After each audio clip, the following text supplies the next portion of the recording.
And here in New York City today, police arrested a handyman in the murder of a mother of two.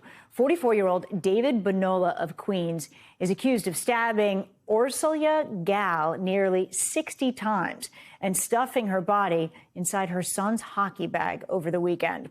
Police say the two were romantically involved. NBC News reporter Zinhle Essamuah joins me now. She's been following this story.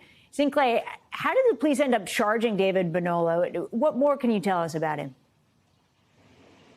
Hi, Stephanie. Yeah, so Bonola actually turned himself in, and now he's been arrested and charged with murder, criminal tampering, and criminal possession of a weapon. Here's what they had to say at the press conference earlier today.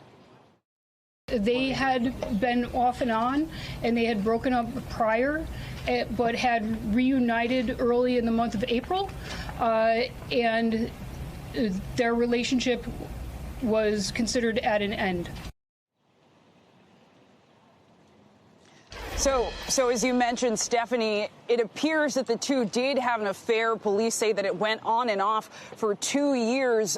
David, as we know, is 44 years old, and police say that the family was, in fact, familiar with him as well. So Ursula Gal's body was discovered about a half-mile from her home inside a duffel bag. But investigators say she was stabbed in her basement. So do we know how it got there? Yeah, Stephanie, so this was incredibly gruesome, and that cannot be understated. Investigators walked us through the timeline. It started Friday. Gal was out. She went to Lincoln Center. She went to a restaurant. Restaurant owners have spoken out about how she seemed normal and unfazed. She then came to her home, where I'm standing right in front of, a little after 12 a.m. Then, they say, is when Bonola entered the home. Police do say that he had prior access, as he was a handyman for the family. He entered the home. It seems the two got into a heated exchange, which ended with her being stabbed at least 58 times in the house. Police also add that her youngest son seemed to have been inside the home when this was happening, though they say he was unaware.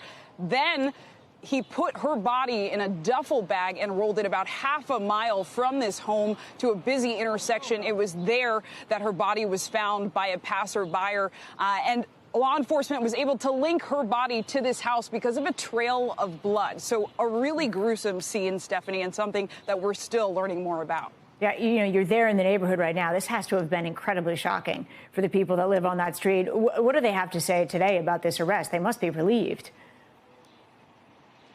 Yeah, Stephanie, I've been here all week, and the tone has been multifold, right? People have been shocked. This is a relatively quiet neighborhood. I know there are a lot of cars going past me, but they say there's not a lot of crime that happens here, but also a lot of grief. She was a mother of two and a wife. Here's what some said to me this afternoon after they heard about the suspect being taken into custody.